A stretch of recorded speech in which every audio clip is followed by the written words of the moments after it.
Assalamualaikum warahmatullahi wabarakatuh. Perkenalkan, kami dari kelompok 3, kelas akuntansi 5B, mata kuliah Sistem Pengendalian Manajemen. Di sini kami akan mempresentasikan tentang perilaku organisasi. Nama kelompok yaitu 1. Zidni Husnul Ifah, NIM 2019-12068. Yang kedua, Lisa Sofyasari, NIM 2019-12071. Yang ketiga, Fatihah Sari, NIM 2019-12073. Yang keempat, Indah Sari, NIM 2019-12074. Materi yang dibahas adalah tentang perilaku dalam organisasi. Sistem pengendalian manajemen mempengaruhi perilaku manusia. Sistem pengendalian manajemen yang baik mempengaruhi perilaku sedemikian rupa sehingga memiliki tujuan yang selaras. Artinya, tindakan-tindakan individu yang dilakukan untuk meraih tujuan-tujuan pribadi juga akan membantu untuk mencapai tujuan-tujuan organisasi. Keselarasan tujuan. Tujuan utama dari sistem pengendalian manajemen adalah memastikan sejauh mungkin tingkat keselarasan tujuan yang tinggi. Sistem pengendalian yang memadai setidaknya tidak akan mendorong individu untuk bertindak melawan kepentingan organisasi. Misalnya, bila sistem menekankan pada pengurangan biaya dan manajer merespon dengan cara mengurangi biaya melalui pengorbanan kualitas yang memadai atau mengurangi biaya dalam unitnya sendiri dengan cara mengalokasikan jumlah yang lebih besar ke unit lain, maka manajer telah termotivasi, tetapi ke arah yang keliru. Tujuan utama dari buku ini adalah menelaah sistem pengendalian yang bersifat formal, seperti perencanaan strategis, penyusunan anggaran, maupun pelaporan. Namun hal yang harus diperhatikan oleh para perancang sistem pengendalian formal adalah aspek-aspek yang berkaitan dengan proses informal, seperti etos kerja, gaya manajemen, dan budaya yang melingkupi. Karena untuk menjalankan strategi organisasi secara efektif, mekanisme formal harus berjalan seiring dengan mekanisme informal. Faktor-faktor informasi yang mempengaruhi keselarasan tujuan adalah: yang pertama, faktor-faktor eksternal. Faktor-faktor eksternal adalah norma-norma mengenai perilaku yang diharapkan di dalam masyarakat, di mana organisasi menjadi bagiannya. Norma-norma ini mencakup sikap yang secara kolektif sering juga disebut sebagai etos kerja, yang diwujudkan melalui loyalitas pegawai terhadap organisasi, keuletan, semangat, dan juga kebanggaan yang dimiliki oleh pegawai dalam menjalankan tugas. Yang selanjutnya yaitu faktor-faktor internal. Yang pertama yaitu budaya. Faktor internal yang terpenting adalah budaya di dalam organisasi itu sendiri, yang meliputi keyakinan bersama, nilai-nilai hidup yang dianut, norma-norma perilaku, serta asumsi-asumsi yang secara implisit diterima dan yang secara eksplisit dimanifestasikan di seluruh jajaran organisasi. Yang kedua yaitu gaya manajemen. Faktor internal yang barangkali memiliki dampak yang paling kuat terhadap pengendalian manajemen adalah gaya manajemen. Biasanya sikap-sikap bawahan mencerminkan apa yang mereka anggap sebagai sikap atasan mereka, dan sikap para atasan itu pada akhirnya berpijak pada apa yang menjadi sikap CEO. Yang ketiga yaitu organisasi informasi. Garis-garis dalam bagian organisasi menggambarkan hubungan-hubungan formal, yaitu pemegang otoritas resmi dan tanggung jawab dari setiap manajer. Yang keempat, persepsi dan komunikasi. Dalam upaya meraih tujuan-tujuan organisasi, para manajer operasi harus mengetahui tujuan dan tindakan-tindakan yang harus diambil untuk mencapainya. Sebuah organisasi, sebuah entitas yang kompleks, dan tindakan-tindakan yang diambil oleh berbagai bagian dari organisasi untuk mencapai tujuan bersama tersebut tidak bisa dinyatakan secara jelas, bahkan dalam situasi yang terbaik sekalipun. Sistem pengendalian formal. Ada dua jenis sistem yang dapat diklasifikasikan, yaitu 1. Sistem pengendalian itu sendiri yang menjadi pokok bahasan. Yang kedua, aturan-aturan yang akan diuraikan. Aturan-aturan. Beberapa aturan adalah kerja, yaitu para anggota organisasi diizinkan dan bahkan diharapkan untuk menyimpang dari pedoman tersebut, baik dalam situasi khusus atau ketika menilai bahwa penyimpangan tersebut akan berakibat baik secara organisasi.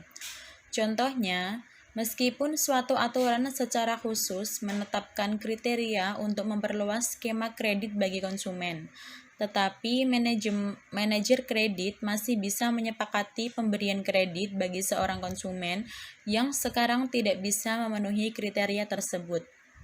Sejumlah aturan bersifat positif seperti latihan menghadapi kebakaran. Aturan-aturan lain adalah larangan terhadap tindakan yang tidak etis, ilegal, atau tindakan lain yang tidak diinginkan. Jenis-jenis aturan. Yang pertama, pengendalian fisik. Pengendalian fisik ini termasuk juga penjaga keamanan, gudang-gudang terkunci, ruangan besi, password komputer, televisi pengawas, dan pengendalian fisik lainnya yang mungkin merupakan bagian dari struktur pengendalian. Yang kedua, secara manual, yaitu mempertimbangkan untuk memutuskan aturan-aturan yang mana harus dituliskan dalam panduan, mana yang mesti diklasifikasikan sebagai pedoman. Manual ini dalam organisasi birokratis lebih rinci karena memiliki paduan dan aturan yang lebih banyak dibanding organisasi lainnya. Yang tiga, pengamanan sistem. Dirancang dalam sistem proses untuk menjamin informasi melalui sistem yang bersifat akurat dan mencegah kecurangan. Yang keempat, sistem pengendalian tugas, yaitu proses untuk menjamin tugas tertentu yang dijalankan secara efektif dan efisien. Kebanyakan dari tugas-tugas itu dikendalikan melalui peraturan-peraturan. Jika sebuah tugas dijalankan menggunakan mesin otomatis, maka sistem otomatis itu sendiri akan menyediakan pengendalian. Sistem pengendalian tugas tidak tercakup dalam tema bahasan buku. Yang kelima, yaitu proses kendali secara formal. Rangkaian ini mengendalikan manajemen secara formal meliputi aspek-aspek yang didiskusikan. Seluruh informasi yang tersedia digunakan untuk membuat perencanaan ini harus strategis, yang akan melaksanakan tujuan dan strategi organisasi. Proses pengendalian secara formal. Suatu perencanaan atau tujuan strategi akan melaksanakan tujuan dan strategi organisasi. Seluruh informasi yang tersedia digunakan untuk membuat rencana ini. Perencanaan strategis tersebut kemudian dikonversi menjadi anggaran tahunan yang fokus pada pendapatan dan belanja yang direncanakan untuk masing-masing pusat tanggung jawab. Pusat tanggung jawab ini juga dituntun oleh aturan-aturan dan informasi formal lain. Pusat tanggung jawab menjalankan operasi-operasi yang ditugaskan dan dihasilkan, kemudian dinilai dan dilaporkan. Hasil-hasil aktual kemudian dibandingkan dengan target yang tercantum dalam anggaran untuk menentukan apakah kinerja memuaskan atau tidak. Jika memuaskan, maka pusat tanggung jawab menerima umpan balik dalam bentuk pujian atau penghargaan. Jika tidak memuaskan, maka umpan balik yang diterima akan mendorong dilakukannya tindakan-tindakan korektif di pusat tanggung jawab serta kemungkinan untuk dilakukannya revisi dalam rencana. Grafik ini berlaku hanya sebagai generalisasi, sebagaimana proses pengendalian secara formal yang lebih berliku-liku dibandingkan dalam tabel ini. Organisasi fungsional. Di balik organisasi fungsional melibatkan gagasan mengenai seseorang manajer yang membawa pengetahuan khusus untuk mengambil keputusan yang berkaitan dengan fungsi spesifik yang berlawanan dengan manajer khusus. Seorang manajer pemasaran dan seorang manajer produksi yang terambil kemungkinan besar akan mampu mengambil keputusan yang lebih baik. Maka dari itu, keuntungan terpenting dari struktur fungsional adalah efisiensi. Ada beberapa kelemahan dalam fungsional. Yang pertama, dalam sebuah organisasi, fungsional terdapat ketidakjelasan dalam menentukan efektivitas manajer fungsional secara terpisah, karena setiap fungsi tersebut sama memberikan kontribusi pada hasil akhir. Yang kedua, jika organisasi terdiri dari beberapa manajer pada tingkat yang lebih tinggi dari fungsi tersebut, maka perselisihan para manajer dan fungsi berbeda hanya dapat diselesaikan di tingkat atas, meskipun perselisihan itu berasal dari tingkatan organisasi yang lebih rendah. Yang ketiga, struktur fungsional tidak memadai untuk ditetapkan pada sebuah perusahaan dengan produk dan pasar yang beragam. Unit-unit bisnis. Bentuk organisasi bentuk unit bisnis dari organisasi dirancang untuk menyelesaikan masalah yang terdapat pada struktur fungsional.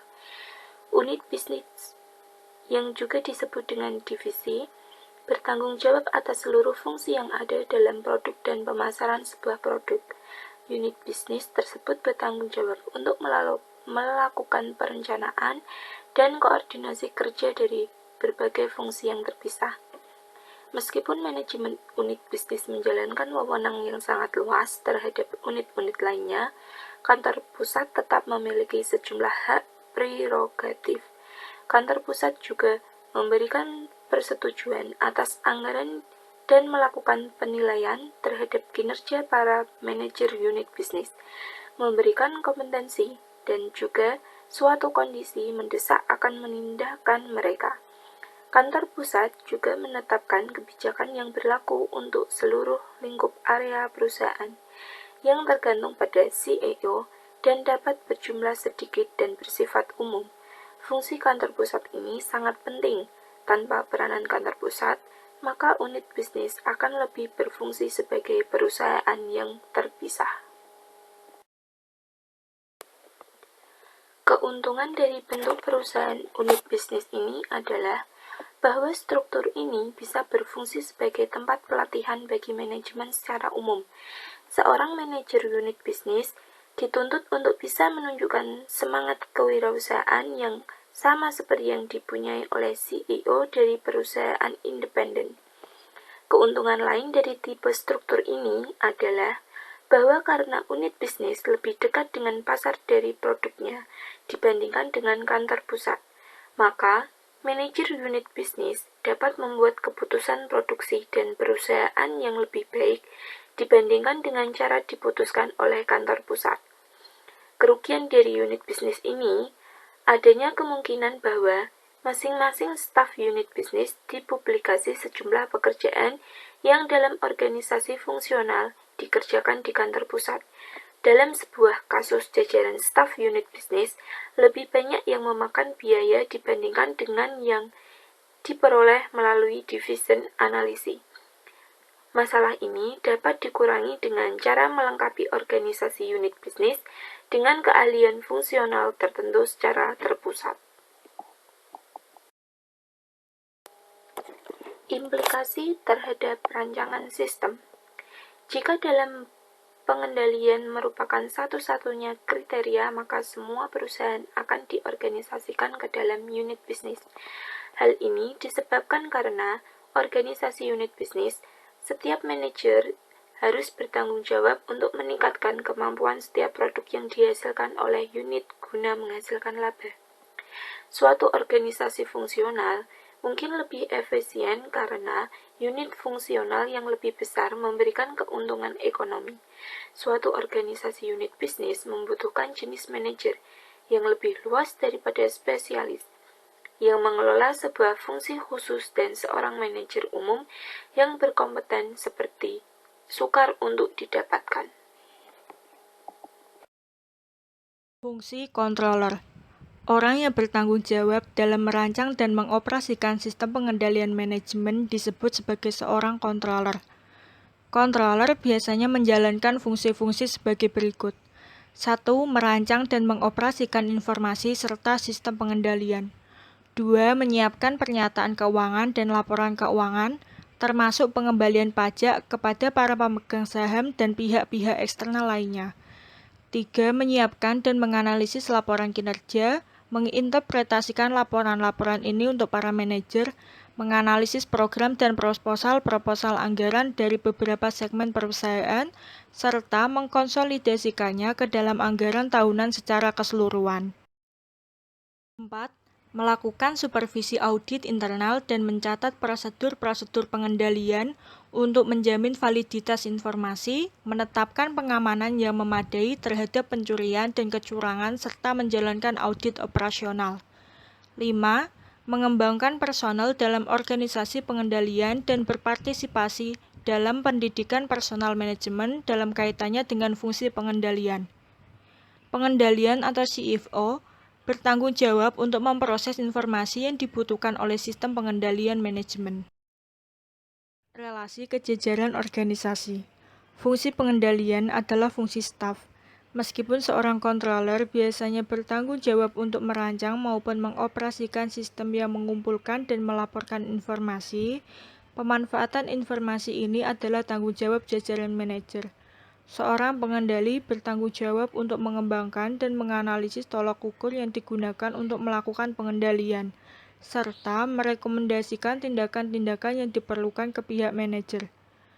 Akan tetapi, controller juga membuat keputusan, khususnya mengenai penerapan kebijakan yang ditetapkan oleh jajaran manajemen. Para controller juga sering diminta untuk melakukan penelitian secara cermat atas laporan kinerja untuk menjamin akurasi dan untuk menarik perhatian jajaran manajer terhadap pos-pos yang membutuhkan penyelidikan lebih lanjut. Dalam kapasitas ini, para controller bertindak seperti layaknya manajemen.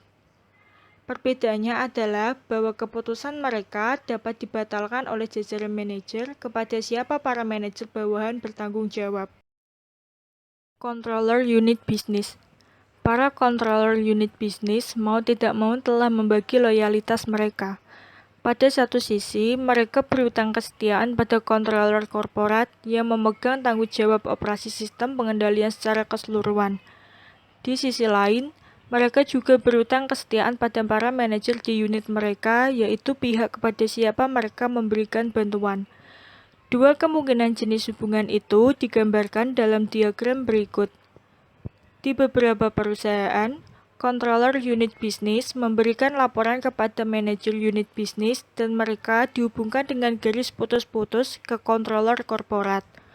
Di sini, manajer umum unit bisnis adalah atasan langsung controller dan dia memiliki wewenang dalam memperkerjakan, melatih, memindahkan, memberikan kompensasi, mempromosikan, dan memecat para controller di unit yang bersangkutan. Sekian presentasi dari kelompok kami. Terima kasih. Wassalamualaikum warahmatullahi wabarakatuh.